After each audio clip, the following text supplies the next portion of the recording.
नमस्कार दोस्तों, जय हिंद, वंदे मातरम। आप सभी का बहुत बहुत स्वागत है आपके अपने YouTube चैनल एग्ज़ाम ट्रिकी में। आज दोस्तों हम इस वीडियो में बात करने वाले हैं यूनिट 3 की, जो कि आपका DEd special education hearing impairment यानी कि HI के जो भी स्टूडेंट हैं, इनका फर्स्ट ईयर का टॉपिक पेपर नंबर 2 है, जिसका नाम है fundamentals of hearing, deafness and audiological management. इसकी दोस्तों यूनिट 1 और यूनिट 2 जो है वो अपलोड की जा चुकी है। अगर आपने अभी तक नहीं देखी है तो प्लेलिस्ट भी बना दी गई है, वहाँ पर आप जा कर के देख सकते हैं। और हो सकता है कि यूट्यूब से नोटिफिकेशन आपके पास ना पहुँच रही हो, तो आप लोग भैया टेलीग्राम ग्रुप से जुड़ जाइएगा, जिसका नाम है exam tricky for special education, है ना। लगभग 11.5K का परिवार वहाँ पर आपको देखने को मिलेगा। वहाँ पर आप ज्वाइन कर लेंगे तो वहाँ पर भी इसकी लिंक जो है वो शेयर कर दी जाएगी। बाकी मैं बताना चाहूँगा कि आज के दिन यूनिट 4, यूनिट 5 शाम 10 बजे तक, यानी कि रात में 10 बजे तक आपकी जो ये वीडियोस हैं ये भी अपलोड कर दी जाएंगी, ठीक है।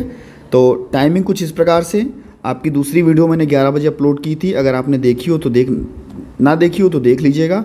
मॉर्निंग में 8 बजे आपकी वीडियो अपलोड की गई थी। इसके बाद में आपकी एक वीडियो आएगी लगभग 2 बजे के करीब में। इसके बाद आपकी एक वीडियो आएगी 6 बजे के करीब में। और इसके बाद आपकी एक वीडियो आएगी जो कि 5वीं यूनिट की होगी, वो आपकी लगभग कहें कि 9:30 से लगभग में 10 बजे के करीब में, है ना। तो ये आपकी जो शेड्यूल है आज का रहेगा, क्योंकि आपकी ये 2 वीडियो जो अपलोड की जा चुकी हैं, हो सकता है नोटिफिकेशन आप तक ना पहुँचे, तो 2 बजे, 6 बजे और 9:30 से 10 बजे के बीच में आपकी वीडियो अपलोड की जाएगी। आप लोग चैनल पर भी देख सकेंगे। और आज हम बात कर लेते हैं अपने यूनिट 3 की। यूनिट 3 क्या कहता है, इस पर डिस्कस कर लेते हैं। यूनिट 3 में बात कर रहा है आपका औपचारिक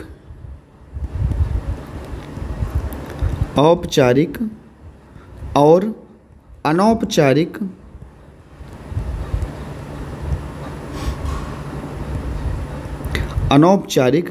आकलन की। जो बच्चे जिन बच्चों, अगर हम कहें कि बच्चे में सुनवाई,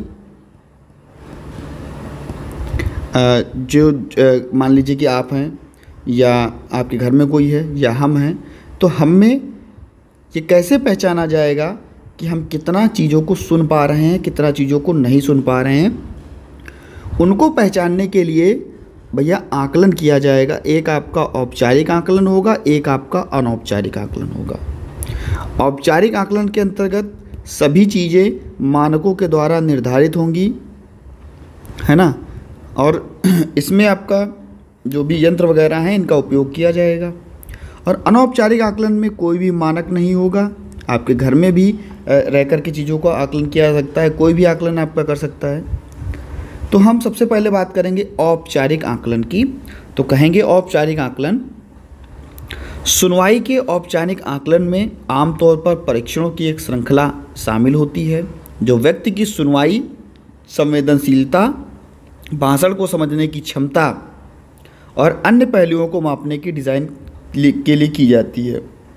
यानी कि ऐसी श्रृंखला बनाई जाएगी जिसमें व्यक्ति की संवेदनशीलता को मापा जा सके, भाषण कितना व्यक्ति सुन रहा है, यानी कि बच्चा कितनी स्पीच को सुन रहा है ना, उसको मापा जा सके, और अन्य पहलू जो बच्चे के सुनने से संबंधित हैं उनको मापा जा सके।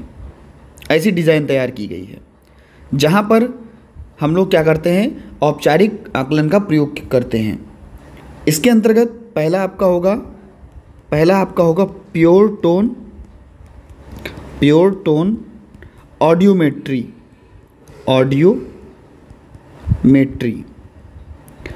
प्योर टोन ऑडियोमेट्री के अंतर्गत हम कहेंगे कि इस परीक्षण में प्रत्येक कान को अलग अलग आवृत्तियाँ, भैया 2 कान हैं मनुष्य के, और भैया उसमें क्या किया जाएगा, प्रत्येक कान में अलग अलग आवृत्तियाँ जो हैं वो शुद्ध टोन के रूप में पेश की जाएगी। और इसके लिए क्या किया जाएगा कि बच्चे को हेडफोन लगाया जाएगा।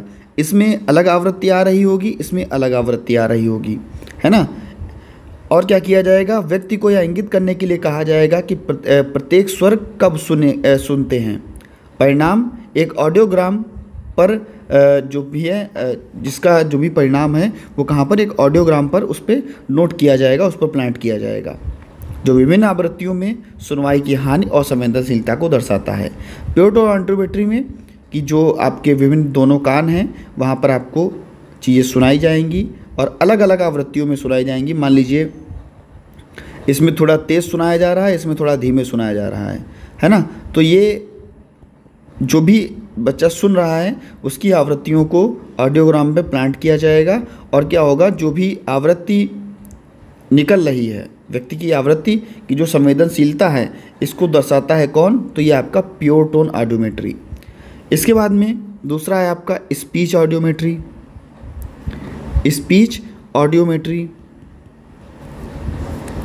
स्पीच ऑडियोमेट्री, तो इसके अंतर्गत जो भी यह परीक्षण होगा, इसमें विभिन्न खंडों में और विभिन्न सुनने की स्थितियों में भाषण को समझने की क्षमता को मापता है। स्पीच को समझने की जो क्षमता होती है, इसको कौन मापता है, स्पीच ऑडियोमेट्री मापता है। व्यक्ति को शब्दों या वाक्यों के साथ प्रस्तुत किया जाता है।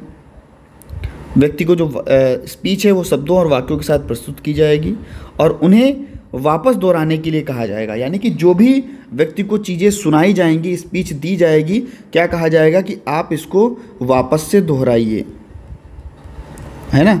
इसको वापस से दोहराया जाएगा, दोहराने के लिए कहा जाएगा। परिणामों का उपयोग व्यक्ति के भाषण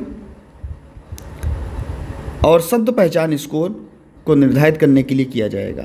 व्यक्ति के स्पीच और जो शब्द पहचान है, आखिरकार जो मैंने शब्द बोला वो बच्चे ने सुना और बच्चे ने उसको दोहराया, तो उसने क्या वहाँ पर उत्तर दिया, तो इसके अंतर्गत आपका देखा जाएगा स्पीच ऑडियोमेट्री। ऐसे ही आपका तीसरा है टाइम्पैनोमेट्री, है ना, टाइम्पैनोमेट्री। यह परीक्षण हवा के दबाव में परिवर्तन के जवाब में कान के पर्दे के आंदोलन को मापता है। हवा का दबाव क्या है, जब उसमें कोई परिवर्तन हो रहा है तो कान के पर्दे में जो भी क्रियाएं हो रही हैं उसको माप रहा है। यह मध्य कान के साथ जो भी समस्याएं हैं इनकी पहचान करने में मदद करेगा। और कह सकते हैं कि आपका नेक्स्ट होगा जिसको हम लोग बोलेंगे ओटो एकोस्टिक उत्सर्जक। यह परीक्षण ध्वनि उत्तेजना के जवाब में आंतरिक कान द्वारा उत्पन्न ध्वनियों को मापता है।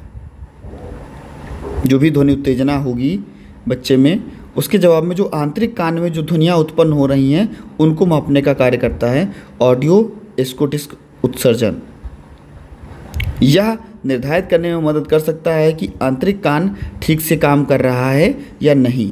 यानी कि जो आंतरिक कान की जो भी गतिविधियां हैं, ध्वनियां हैं, इनको मापने का काम करेगा और यह निर्धारित कर सकेगा कि आंतरिक कान ठीक है या नहीं है। ऐसे ही आपका एक होता है श्रवण ब्रेन स्टेम प्रतिक्रिया। इसमें क्या होगा, यह परीक्षण ध्वनि उत्तेजना के जवाब में तंत्रिका तंत्र और ब्रेन स्टेम की विद्युत गतिविधियों को मापेगा।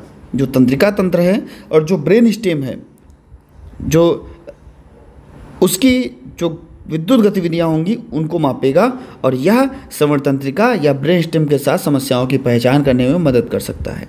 हम कह सकते हैं कि सुनवाई हानि का या सुनवाई का औपचारिक आकलन एक लाइसेंस प्राप्त करता ही कर सकता है। प्रशिक्षक जो भी होगा वो ऑडियोलॉजिस्ट होगा, है ना, ऐसे कोई नहीं कर सकता। जो ऑडियोलॉजिस्ट होगा वो इसका प्रशिक्षण करेगा और परीक्षकों के परिणाम स्वरूप सुनवाई हानि के प्रकार डिग्री की पहचान करने में मदद कर सकते हैं कि आखिरकार कितना डीबी तक बच्चे में हानि है या कितनी डीबी तक बच्चा चीज़ों को सुन सकता है डेसिबल में। ऐसे ही हम कहेंगे जो भी ऑडियोलॉजिस्ट होगा वो परिणामों को एक उचित जगह पर नोट करेगा और उनमें हस्तक्षेप की सिफारिश करेगा, जिसमें वो क्या करेगा, श्रवण यंत्र भी बच्चे के लगा सकता है, बच्चे का कॉन्क्लियर इम्प्लांट भी कर सकता है ना। व्यक्ति की सुनवाई और जीवन की गुणवत्ता में सुधार लाया जा सकता है। तो ये आपका था औपचारिक आकलन। अब हम बात करेंगे यहाँ पर अनौपचारिक आकलन की। अनौपचारिक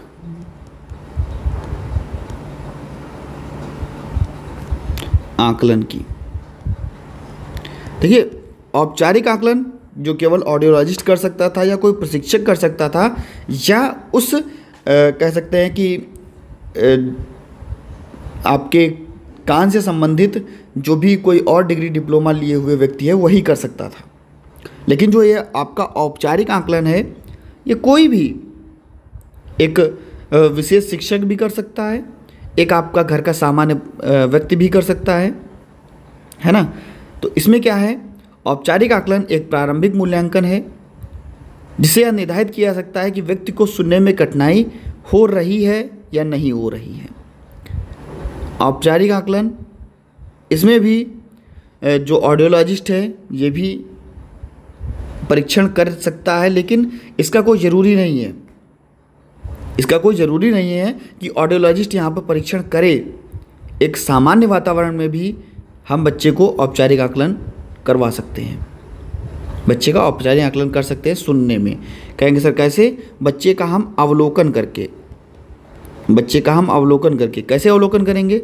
मान लीजिए कि हम देख रहे हैं कि एक व्यक्ति दूसरे व्यक्ति को चीज़ों को दोहराने के लिए कह रहा है, और जो भी आसपास के शोर और वातावरण है, अगर उसमें बच्चा कठिनाई दिखा रहा है तो भैया बच्चे में क्या है, सुनवाई हानि है। बच्चा श्रवण हानि, उसमें कह सकते हैं कि श्रवण बाधिता बच्चे में है।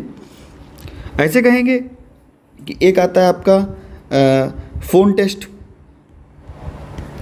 एक आपका आता है फ़ोन टेस्ट।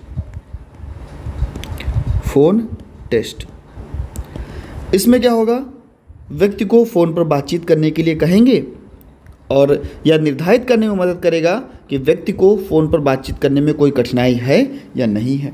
फ़ोन की आवाज़ भी बहुत धीमे होती है, और अगर हम बच्चे को फ़ोन लगा देंगे, कहेंगे बच्चा ऐसा करो, आप इस पर बात करो, तो पता चल जाएगा कि उसको सुनाई दे रहा है या नहीं दे रहा है। ऐसे ही होगा एक आपका व्हिस्पर टेस्ट।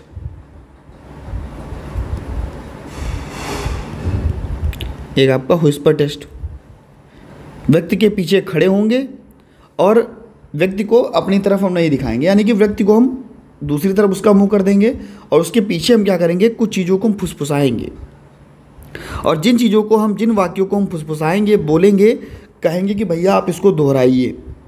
अगर बच्चा दोहरा रहा है तो उसमें सुनवाई हानि नहीं है, अगर दोहरा नहीं पा रहा है तो उसमें सुनवाई हानि हो सकती है। ऐसे हम लोग पता लगा सकते हैं अपने कह सकते हैं कि जीवन में अनौपचारिक रूप से पृष्ठभूमि और शोर परीक्षण। पृष्ठभूमि और शोर परीक्षण में क्या होगा, इसमें एक टेलीविज़न या रेडियो चालू किया जाएगा और व्यक्ति के साथ बातचीत की जाएगी। यह निर्धारित करने में मदद करेगा कि व्यक्ति शोर वाले वातावरण में भी बातचीत करने में कठिनाई महसूस कर रहा है कि नहीं कर रहा है। अगर कर रहा है तो सुनवाई हानि है, अगर नहीं है, कर रहा है तो सुनवाई हानि नहीं है।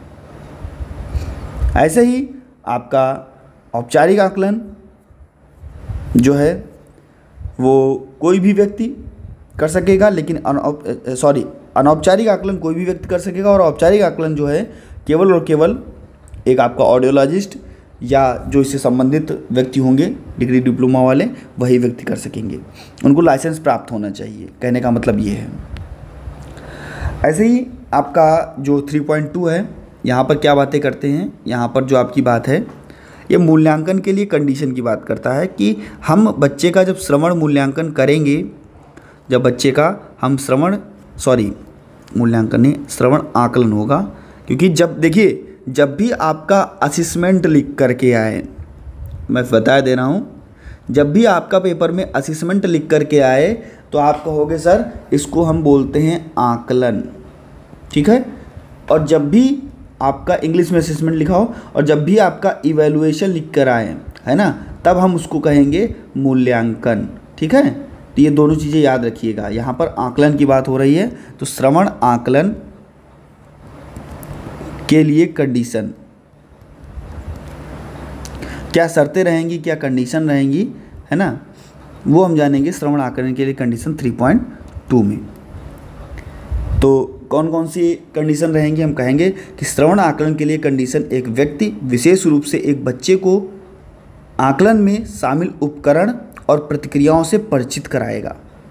जो भी आकलन बच्चे का किया जाएगा उसमें जो जो प्रतिक्रियाएं होंगी, जो जो उपकरण का हम लोग प्रयोग करेंगे, है ना, तो हम जिसका आकलन कर रहे हैं उसको हम ये चीज़ बताएंगे, ये चीज़ों का प्रदर्शन करवाएंगे, उसके बारे में हम चीज़ों की प्रतिक्रियाओं के बारे में उसको संदर्भित करेंगे, जिससे उन बच्चों में जो चिंता है वो ना हो और उनको भैया सहयोग में बढ़ावा मिल सके, उनको सहयोग में बढ़ावा मिल सके।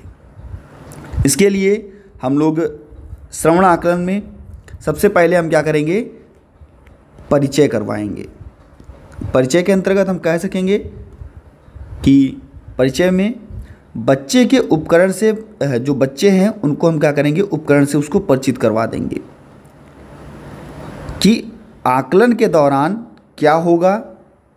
उन्हें उपकरणों की तस्वीर भी दिखा देंगे, उन्हें अधिक आकर्षक भी हम लोग बनाएंगे, यानी कि जो भी हम लोग तस्वीर दिखाएंगे और आकलन करेंगे तो चीज़ों को हम क्या करेंगे, आकर्षक थोड़ा बना देंगे, जिससे कि बच्चा अपने आकलन को अच्छे से करा पाए और उसका हम लोग फिर बाद में निदान कर सकें। तो ऐसे हम लोग आकलन कर सकते हैं, जो भी उपकरण हैं इनको दिखा करके। ऐसे ही आपका होगा प्ले टाइम। प्ले टाइम, तो प्ले टाइम में क्या होगा, बच्चे को उपकरण के साथ खेलने, इसके साथ सहज होने की अनुमति देंगे। यानी कि बच्चे को हम लोग हेडफोन लगा करके, है ना, हेडफोन लगा करके गाना भी सुनवा सकते हैं, संगीत भी सुनवा सकते हैं, है ना। तो इसके लिए जो उपकरण होगा उसमें हम बच्चे को खेलने की अनुमति देंगे उसके साथ में, कि आप आराम से इसके साथ खेलिए हेडफोन के साथ में, और धीरे धीरे हम बच्चे का क्या करेंगे, आकलन करते जाएंगे। इससे बच्चे में बिल्कुल बाधाएं नहीं उत्पन्न होंगी, बच्चा आकलन कराने के लिए दिक्कत का सामना आपको नहीं करना पड़ेगा। हम बच्चे को क्या प्रदर्शन करके भी उसका आकलन कर सकते हैं। यहाँ पर एक खिलौने या माता पिता की देखभाल के लिए एक सुनवाई परीक्षण प्रक्रिया प्रदर्शित करेंगे। बच्चे को यह समझने में मदद मिलेगी कि परीक्षण के दौरान क्या करने के लिए कहा जाएगा। यानी कि माता पिता को या खिलौने को उसकी देखभाल करने के लिए कहेंगे और बच्चा वहाँ पर एक खुला वातावरण महसूस करेगा, जिससे कि परीक्षण के दौरान उसे क्या कहा जाएगा उसे समझ में भी आएगा और चीज़ों पर वो ध्यान भी देगा। हम बच्चे को अभ्यास करा करके भी, जो ये आपका आकलन है उसको उन कंडीशनों को पूरा कर सकते हैं। कैसे? बच्चे को अभ्यास करा करके नए अवसर देंगे, बच्चे को बार बार जो है वो अभ्यास कराएंगे उस चीज़ का जिसका हम परीक्षण कर रहे हैं। अपने हाथ से बच्चा उठा सकेगा उस चीज़ को, ध्वनियों को सुन सकेगा, बटन दबा सकेगा, यानी कि स्वयं से अभ्यास करा करके हम बच्चे को सिखाएंगे। इसके बाद में सकारात्मक दृष्टिकोण, या हम कह सकते हैं सुदृढ़ीकरण। तो इसमें क्या होगा, जो भी बच्चे सुनवाई परीक्षण कर रहे हैं उनका सहयोग लेने के लिए हम बच्चे को प्रोत्साहन करेंगे, सकारात्मक दृष्टिकोण की ओर आगे बढ़ाएंगे, उनकी प्रशंसा करेंगे, उनको पुरस्कार देंगे, है ना। और धीरे धीरे हम क्या करते जाएंगे, बच्चे का आकलन करते जाएंगे। इससे आकलन जो है हम अधिक आरामदायक आकलन को बना सकते हैं और इससे क्या होता है, सटीक परिणाम निकलता है। जो परिणाम निकलेगा आकलन का वो सटीक निकलेगा। आखिरकार हमें पता चल जाएगा कि बच्चा किन क्षेत्रों में पीछे है और कितना बच्चा सुन पा रहा है, तो आपको ये देखने को मिलेगा। ऐसे ही बात की जा रही है कि आखिरकार बच्चों के लिए ऑडियोमेट्री का प्रयोग क्या है ना। Audiometry for children. बच्चों के लिए ऑडियोमेट्री क्या है? तो कहेंगे ऑडियोमेट्री एक परीक्षण है। ये क्या है आपका? एक बच्चों के लिए एक परीक्षण है ना, जिसका उपयोग किसी व्यक्ति को सुनने की क्षमता को मापने के लिए किया जाएगा। सुनने की क्षमता को मापने के लिए किसका प्रयोग किया जाएगा? ऑडियोमेट्री का प्रयोग किया जाएगा। प्रक्रिया में हेडफोन और एक विशेष मशीन का उपयोग किया जाएगा। जब ऑडियोमेट्री से जांच की जाएगी तो हेडफोन का उपयोग होगा, है ना, और एक विशेष मशीन का उपयोग किया जाएगा। एक विशेष मशीन का उपयोग किया जाएगा, इनको यहाँ पर शामिल किया जाएगा, जो विभिन्न मात्राओं और आवृत्तियों की धुन का उत्पादन करते हों। यानी कि हेडफोन में क्या होगा? वो विभिन्न ध्वनियों का और आवृत्तियों का प्रयोग कर रहा होगा, उत्पादन कर रहा होगा, उन चीज़ को बना रहा होगा। रोगी को हाथ के ऊपर उठाकर एक बटन दबाकर ध्वनियों को जवाब देता है। यानी कि जो रोगी है अपने हाथ को ऊपर उठाएगा और एक बटन दबाएगा, दबाकर के बटन को ध्वनियों को जवाब देना होता है। जब बच्चे के लिए ऑडियोमेट्री की बात आती है तो यह ध्यान में विचार रखना चाहिए कि भैया उसकी आयु जो है उस परीक्षण के उपयुक्त हो। ऐसा नहीं है कि हम बहुत छोटी आयु या बहुत ज़्यादा आयु के लोग हैं उनका हम लोग यहाँ पर ऑडियोमेट्री से परीक्षण करने लगें। बच्चे की उम्र का हमें विशेष ध्यान रखना होगा, किस उम्र का है और कितना हम उसको चीज़ों को सुना सकते हैं। उदाहरण के लिए कोई शिशु बहुत छोटे से बच्चे को श्रवण ब्रेनस्टॉर्म में प्रतिक्रिया परीक्षण की आवश्यकता हो सकती है, जो मापन की श्रवण तंत्रिका ध्वनियों को जवाब देता है। इस प्रकार से, है ना, आयु का भी हमें विशेष ध्यान रखना होगा। हमें बच्चे की जो भी तैयारी है वो करनी होगी, है ना। तैयारी में सरल शब्दों का प्रयोग क्या होगा? बच्चा शब्दों को समझाकर बच्चे का परीक्षण किया जाएगा और बच्चे को अधिक आराम महसूस होनी चाहिए। बस बच्चे को पसंदीदा खिलौने भी हमें दे देने चाहिए, है ना, उसके पसंदीदा आइटम भी हमें दे देने चाहिए। इससे बच्चा तैयार हो जाएगा, तत्पर हो जाएगा अपनी जांच कराने के लिए, अपना ऑडियोमेट्री टेस्ट कराने के लिए। इसके बाद में बच्चे की अवधि पर भी ध्यान देना होगा। बच्चे की अवधि पर भी ध्यान देना होगा क्योंकि बच्चा जो है वयस्कों की तुलना में कम ध्यान केंद्रित करता है।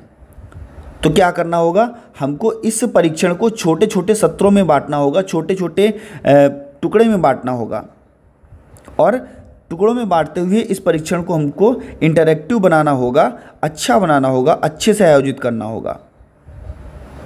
एक कह सकते हैं कि बच्चों के अनुकूलतम दिशा की ओर इंटरैक्टिव बनाते हुए हम इस सत्र को आयोजित करेंगे और छोटे छोटे भागों में करके बच्चे को हम लोग इसका ऑडियोमेट्री का प्रयोग करके बच्चे का सुनवाई हानि जो है उसका पता लगाएंगे।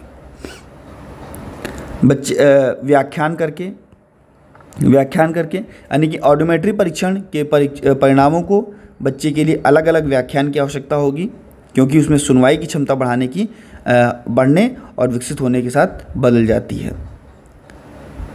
हम कह सकेंगे कि ऑडियोमेट्री जो कान के लिए बहुत ज़रूरी है और इसको कौन करेगा? इसको ऑडियोलॉजिस्ट करेगा।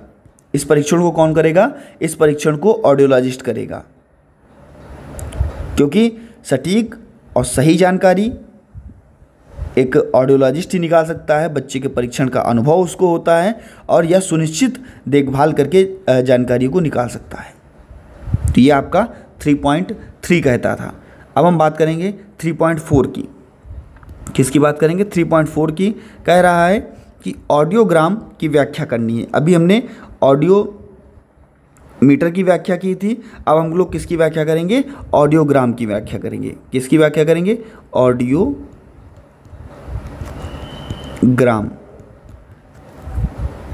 हमने ऑडियोमीटर की व्याख्या की, अब हम लोग ऑडियोग्राम की व्याख्या करेंगे, है ना। लिख देते हैं DIOGRAMS। ऑडियोग्राम क्या है? तो कहेंगे एक ऑडियोग्राम एक व्यक्ति की सुनने की क्षमता का एक ग्राफिकल प्रतिनिधित्व करता है। व्यक्ति की सुनने की क्षमता, सीधे से जानिए कि व्यक्ति की सुनने की क्षमता का एक ग्राफिकल ग्राफ बनाएगा और कुल मिला के हम कह सकते हैं कि व्यक्ति की सुनने की क्षमता पता लगाता है कौन? आपका ऑडियोग्राम। है ना, ग्राफ बना करके ग्राफिकल पता लगाता है, या सबसे शांत ध्वनियों को मापता है। जो बहुत ही शांत ध्वनियाँ हैं, सबसे शांत ध्वनियाँ हैं, उन ध्वनियों को ये मापता है।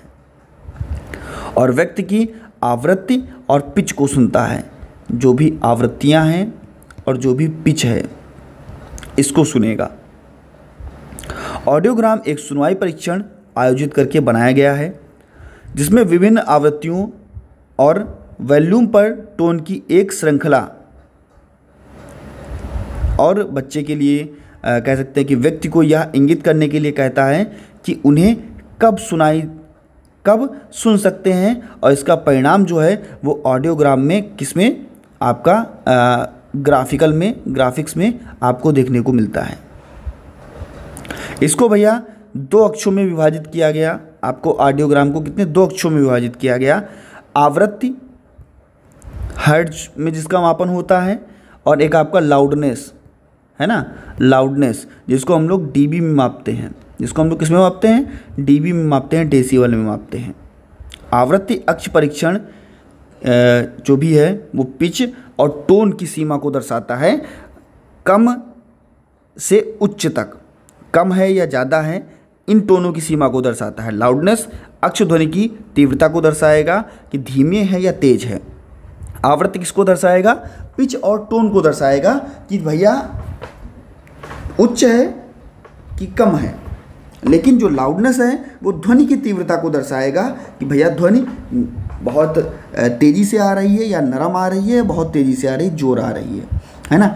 एक ऑडियोग्राम की व्याख्या करने में ग्राफ का उपयोग किया जाता है। ऑडियोग्राम की जब व्याख्या की जाएगी तो मैंने आपको बताया ग्राफिकल होता है, नहीं कि ग्राफ का उपयोग किया जाता है, जहाँ पर उनके प्रतीकों को समझना भी होता है। अब कहाँ तक कितना ग्राफ जा रहा है, उन प्रतीकों को समझना भी होगा, क्योंकि वहाँ पर चीज़ें बोल के नहीं आपको समझ में आ रही है ना, तो वहाँ पर आपको क्या करना होगा, चीज़ों को समझना होगा। और सुनने की सीमा, ध्वनियों की आवृत्ति, व्यक्ति की सुनने की आवृत्ति कितनी है, इन सभी चीज़ों का जो है वो मापन किया जाता है यहाँ पर ऑडियोग्राम में। हम कह सकेंगे कि ऑडियोग्राम को आमतौर पर मुख्यतः 4 क्षेत्रों में विभाजित किया गया। 2 अक्ष बनाए गए और 4 क्षेत्रों में इसको विभाजित किया गया। कहेंगे कि कम आवृत्ति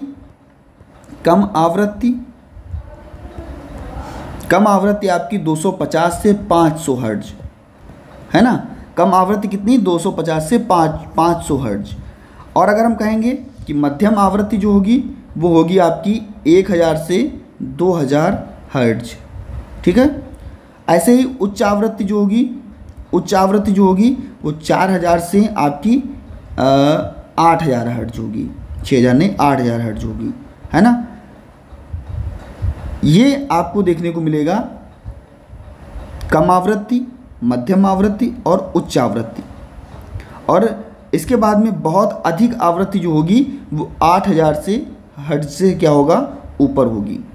प्रत्येक क्षेत्र में परिणामों का उपयोग सुनवाई हानि के प्रकार, डिग्री को निर्धारित करने के लिए किया जाएगा। श्रवण हानि जो भी होगी वो मिश्रित भी हो सकती है, और इसका प्रवाह तब किया जाता है जब बाहरी कान और मध्य कान के साथ कोई समस्या होती है। भाई इसको हम लोग कब लगाएंगे, इसका हम लोग कब उपयोग करेंगे ऑडियोग्राम का, जब बाहरी कान और मध्य कान में कोई समस्या होगी तब हम इसका उपयोग करेंगे।